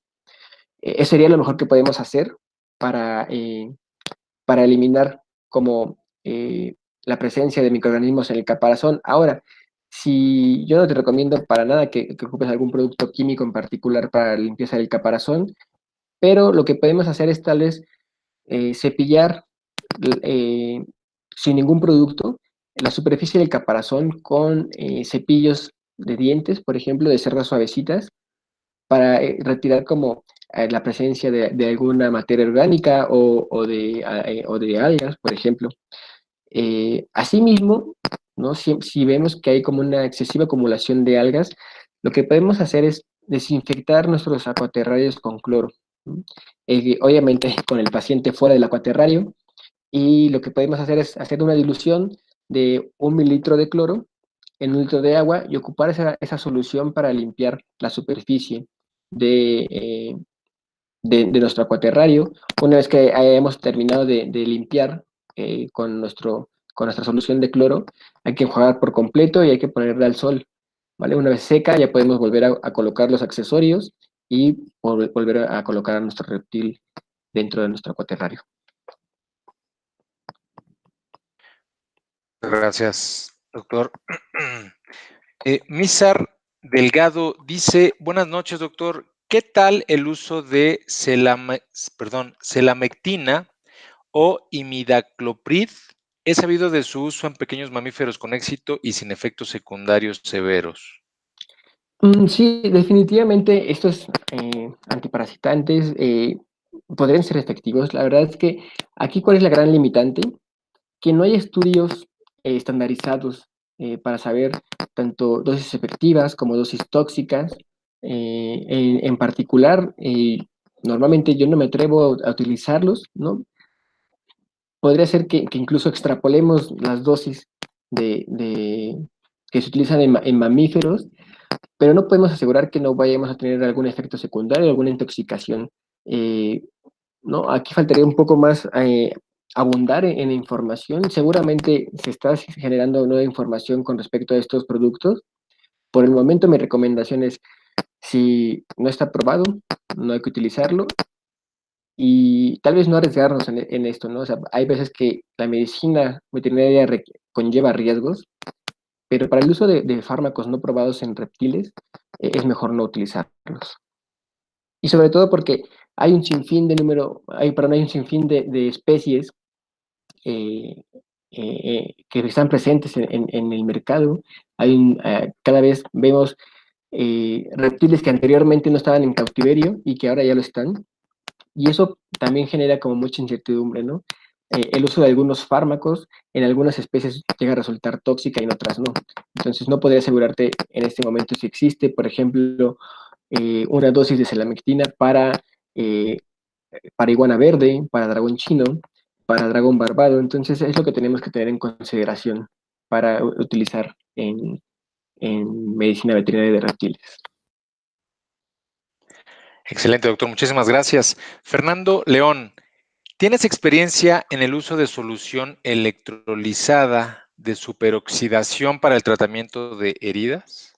Sí, la solución de superoxidación me ha funcionado bien para heridas que son pequeñas, ¿sabes? De hecho, creo que uno de mis principales retos con reptiles durante la especialidad fue el manejo de heridas.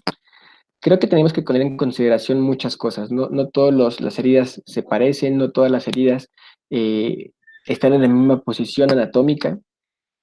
Recuerdo mucho una tortuga que tuvo una lesión justamente entre la unión del caparazón y la piel.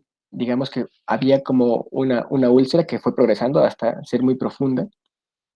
Me acuerdo que iniciamos el tratamiento con solución de superoxidación y en ese caso la verdad es que no fue tan efectivo el uso de solución de superoxidación. Para otras lesiones, para úlceras por abrasiones o incluso úlceras por mordedura de otras especies, sí ha sido efectivo la solución de superoxidación. Yo la recomiendo en reptiles, hemos visto que es segura. Eh, pero yo creo que también tenemos que evaluar siempre qué tipo de lesión vamos a tener eh, y dónde está localizada esa lesión, qué tan fácil de manejar es nuestro paciente, ¿no? Entonces, me parece que si incluso, por ejemplo, en algunas especies que son de difícil manipulación, como cocodrilos grandes, podemos utilizar soluciones de superoxidación a distancia, ¿no? Aspersiones o dejar actuar directamente el producto en alguna lesión. Entonces, me parece que sí es un producto indicado para manejo de heridas.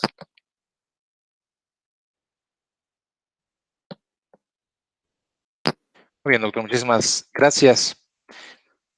Pregunta a Zenet Jacobo.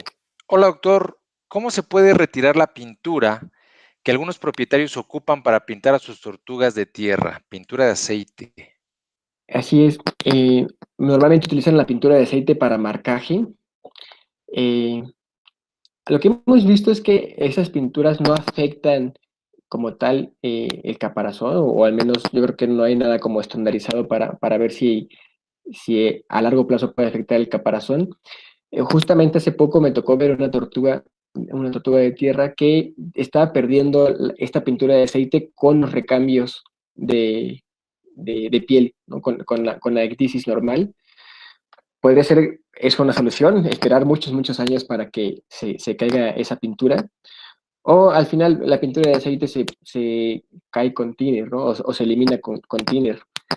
No sería mi recomendación principal, no sabemos si incluso el thinner podría afectar el caparazón, me imagino que no, pero podría ser una opción. La verdad es que si puedes aplicar como una pequeña cantidad de thinner en un algodón, no digo que sea lo mejor, lo más correcto, pero podría ser. Ahora, al final, eh, se supone que las pinturas de aceite es para identificación, entonces, si quieres quitarle como la identificación a la tortuga, como para qué quieres hacer esto, ¿no? Entonces, no me parece que tampoco que la pintura de aceite sea como una buena medida de identificación. Podemos tener otras medidas de identificación en tortugas terrestres, pero si te animas a hacerlo, eso creo que podría ser la solución, ¿no? Retirarlo con un producto que al final retire la pintura por completo. Muy bien, doctor, muchísimas gracias. Bien, vamos por 2 preguntas más. Vamos por 3 preguntas más. Oscar Reyes dice: ¿el uso de antibióticos o antimicóticos en reptiles requiere para su mejor absorción y metabolismo de alguna condición ambiental como una temperatura mayor? Definitivamente, no necesariamente, Oscar, tiene que ser mayor, sino mientras esté dentro de los parámetros de la especie, vamos a asegurar que va a tener un metabolismo biológicamente activo, capaz de poder metabolizar ese fármaco que estamos ofreciendo. Eso al menos en cuanto al uso de los fármacos orales, ¿no? Si estamos hablando de los fármacos tópicos, al final tienen un efecto local, ¿no? Y no necesariamente tienes que elevar la temperatura cuando quieres tener un tratamiento tópico. Ahora, yo recomiendo siempre que si tenemos problemas dermatológicos, es que tengamos por lo menos eh, estas dos vías de medicación, ¿no? A veces, si aumentamos mucho más la temperatura del reptil, mucho más por allá de los parámetros adecuados para la especie, podemos ocasionar que el reptil esté molesto, ¿no? Que esté incómodo, y lejos de beneficiar su metabolismo, también podemos causar alteraciones, ¿no? Yo te recomiendo que siempre que tengas un tratamiento, antes de empezar el tratamiento, lleves a tu reptil a una temperatura adecuada, mantengas esa temperatura por algún tiempo y a ver, al cabo de 2 días, ¿no? De que el reptil ya sea termorregulado, empiezas con el tratamiento. Y la verdad es que decir 2 días también es algo empírico, ¿no? Pero de preferencia siempre, siempre, antes de empezar el tratamiento, si un reptil en malas condiciones, lo primero que tenemos que hacer es corregir la, pues estos factores ambientales. Muchas gracias, doctor. Me visita Nancy Covarrubias. En el caso de que un saurio pierda su cola, ¿recomiendas algún manejo en especial de esa herida? Ok, los saurios tienen esta capacidad de autotomía, ¿no? Incluso los músculos que componen la cola hacen una hemostasia directamente para evitar la pérdida de sangre. Sin embargo, me parecería que sí, que en caso de que sea por algún accidente o por alguna situación en particular donde nosotros tenemos que favorecer la autotomía, tenemos que tener la limpieza y desinfección de esa herida y cubrirla para evitar que esa herida al final quede expuesta a diferentes microorganismos, ¿no? Podría ser incluso que durante el periodo que nuestro reptil va a estar en esta fase de reparación de la herida, nosotros podemos ofrecerle un ambiente limpio, ¿no? Igualmente tal vez colocar sanitas en lugar del sustrato que normalmente tuviera, ¿no? Al final nosotros si estamos enfrentándonos a un reptil que perdió una porción de su cola y que hay una lección expuesta, me parece que tenemos que tener en consideración todas esas medidas para evitar que se infecte la herida, ¿no? Tiene mecanismos que seguramente en vida libre impide que la cola se infecte, pero al final nosotros vamos a estar controlando todas estas variables como la presencia de microorganismos, ¿no? Para evitar que esa cola se infecte. Muy bien, doctor, muchas gracias. Vamos a colar 2 preguntitas más rápidas. Tenemos a Verónica González que dice: ¿la clorexidina se puede usar también para desinfección de heridas? Sí, hace rato lo comentábamos. En particular, creo que a veces, bueno, todos hemos utilizado clorexidina. Creo que incluso hoy por hoy es un fármaco que ha sido sustituido por otros, como por ejemplo la solución de superoxidación. Yo creo que la clorexidina es buena siempre y cuando la podamos utilizar a la concentración adecuada. Decidir en qué momento la herida deja de estar contaminada o infectada para suspender su uso y evitar que tengamos un retraso en la remodelación de heridas, pero sí podemos utilizarlas. Eh, no creo que sea como lo peor que podríamos utilizar, pero en particular me gusta un poco más utilizar la solución de superoxidación. No creo que tampoco sea la única alternativa que tengamos, pero son buenos productos ambos, ¿no? Muchas gracias, doctor. Marco Allende, ¿recomiendas el uso de vitaminas de manera rutinaria? Muy interesante, porque al final si nosotros estamos garantizando una buena nutrición con buenos ingredientes, con una dieta similar a lo que nuestro reptil debería estar comiendo, no tendremos que hacer una suplementación de manera rutinaria. Eh, no digo que tampoco esté mal si lo hacemos, pero por ejemplo, al menos siempre la recomendación es que nuestros reptiles que son insectívoros tienen que estar espolvoreando sobre la presa viva multivitamínicos o suplementos minerales para garantizar una buena alimentación. Sin embargo, esto puede cambiar las características organolépticas de la presa viva y ocasionar que los reptiles dejen de comerlas. Lo que yo sugiero, por ejemplo, en el caso de reptiles que se alimentan de insectos, es que nosotros podamos ofrecer presas cargadas, algo que se conoce como good loaded, donde la alimentación de las presas tiene que ser rica en diferentes ingredientes, incluso podemos utilizar alimentos que son específicos para la alimentación de grillos o de tenebrios, que al final, de manera indirecta, cuando nuestro paciente reptil coma esas presas, van a estar ya cargadas con algunos microelementos que necesitan para sus dietas, ¿no? En el caso, por ejemplo, de reptiles acuáticos como tortugas en particular, en el mercado existen también dietas formuladas con de vitaminas y minerales que ellos necesitan, ¿no? El alimento comercial, el alimento peletizado o estas croquetas que también los conocemos así, no es la única, no es el único o no debe ser el único ingrediente de la dieta. Entonces, hay que buscar cuáles son las opciones que tenemos disponibles en el mercado. Hay que buscar cuáles son las características tróficas de nuestro paciente que tenemos en cautiverio y extrapolar todo esto, ¿no? En los reptiles que son herbívoros, pues también tenemos algunos productos comerciales que vienen en presentación de pellets o de hojuela para espolvorearlos sobre una dieta que va a ser rica en vegetales o en hojas verdes. Eh, entonces, podemos favorecer como que entre más ingredientes tenga la dieta de origen natural, mayor cantidad de microelementos, principalmente de vitaminas y minerales, va a tener, y por lo tanto la suplementación no tendría que ser netamente necesaria, ¿no? Y lo mismo ocurre, por ejemplo, con los animales o con los pacientes que son carnívoros, ¿no? Si nosotros favorecemos la nutrición de las presas y se las ofrecemos, pues realmente tampoco tendríamos que tener como una suplementación con vitaminas en los pacientes carnívoros. Muy bien, doctor. Última pregunta de David Bravo. Doc, ¿se puede homologar los rasgos de temperatura óptima por géneros o son propios de cada especie? Eh, por géneros, tal vez sí. Puede ser un poco difícil esta respuesta, ¿sabes, David?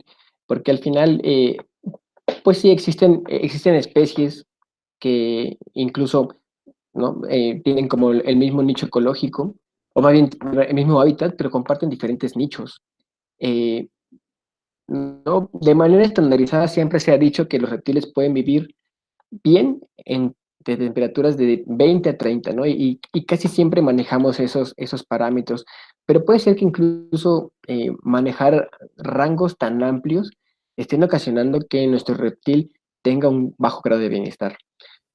Siempre les recomiendo que siempre nos tratemos de empapar muy bien de literatura, porque a pesar de que creemos que no existe la información, siempre todo está ya documentado, ¿no? O la mayoría de la información se van a llevar una sorpresa si hacemos una búsqueda eh, muy exhaustiva, vamos a encontrar que ya existen información para casi todas las especies. Ahora, el problema, como comentaba hace un momento, es que la demanda de reptiles cada vez es mayor. Nos enfrentamos que cada vez hay especies que son, que antes no estaban en cautiverio y que ahora se están poniendo de moda, o que les extraen de vida libre y queremos como que homologar los parámetros de otras especies o de otros géneros. No, sin embargo, yo creo que no está mal que trates de homologar, por ejemplo, las características de una venusta y una traquenis, se parecen muchísimo, ¿no? Entonces sí podría ser que lo hagamos, pero si vamos a tener un reptil, ¿no? Que no conocemos o que no está documentado cuáles son sus cuidados en cautiverio, te bases como en la biología de la especie para poder implementar esas condiciones ambientales al cautiverio. Muy bien, doctor, muchísimas gracias. Bien, pues con esa pregunta vamos a dar por concluida la sesión de preguntas y respuestas. Bueno, nos pide Oscar Reyes que si podemos programar por ahí charla de diferentes especies y de conejos, pues ya estaremos platicando con el doctor Anuar para ver si nos prepara por ahí un tema, ¿no, doctor? Que sí, con mucho gusto. Sí, normalmente, o hasta hace algunos años, yo creo que los mamíferos no eran mis especies favoritas, pero al final yo creo que los conejos son la tercera mascota más común en los hogares, al menos de México, ¿no? Después de los perros y los gatos. Tal vez sea el mamífero más abundante en los hogares mexicanos. Y estaría increíble poder dar algún tema en particular de esta especie también. Excelente, doctor. Muchísimas gracias. Bien, pues nos gustaría escuchar tus comentarios finales, doctor, por favor. Ok, pues como recomendaciones, eh, ¿no? Yo creo que a nivel Latinoamérica tenemos una gran pérdida de biodiversidad por diferentes factores, ¿no? Entre ellas la destrucción del hábitat, la contaminación, pero yo creo que, no sé cómo ocurre en otros países, pero al menos en México existe una gran tendencia hacia tener animales de compañía no convencionales de manera ilegal. Como médicos tal vez no tenemos la capacidad o no tenemos tal vez algunas veces la oportunidad de denunciar a las personas que lo tienen, pero siempre hay que invitar a los propietarios que tienen este tipo de mascotas a no realizar la adquisición ilegal de especies. Creo que incluso el Internet ha facilitado que de alguna manera se tenga la comercialización legal de estas especies y hay que favorecerla, ¿vale? Hablando particularmente del aspecto clínico, eh, creo que la medicina en reptiles es un reto en general y la dermatología incluso puede ser a veces un doble reto, ¿no? Puede ser un reto tanto de diagnóstico como de abordaje y hay que ser muy pacientes con la resolución de casos clínicos. Me parece que tal vez aquí en la plática faltó abundar un poco acerca de, como lo decía el doctor al principio, que me faltó poner citologías para ver las características de la piel, incluso citologías donde se demostrara la presencia de agentes eh, etiológicos. Entonces, yo les invito a que tengan como también un acercamiento hacia la medicina de reptiles a través de literatura, ¿no? Existen diferentes revistas y journals que pueden conocer en Internet. Algunos son específicos de reptiles y van a ver que existe todo un mundo de la medicina de reptiles, ¿no? Me acuerdo que todavía hace algunos años, cuando yo estaba al inicio de la licenciatura, mencionaban muchísimo, casi no había información de fauna silvestre, y yo creo que más bien la gente que decía eso es porque no estaba como tan documentada, ¿no? O no estaba tan digamos, acercada a este ámbito, ¿no? Desde los 80, 70 se ha empezado a documentar muchísimo de medicina de reptiles, y yo creo que a la fecha existirá más de 1 millón, ¿no?, de artículos de medicina de reptiles que podemos consultar. Excelente, doctor. Muchísimas gracias.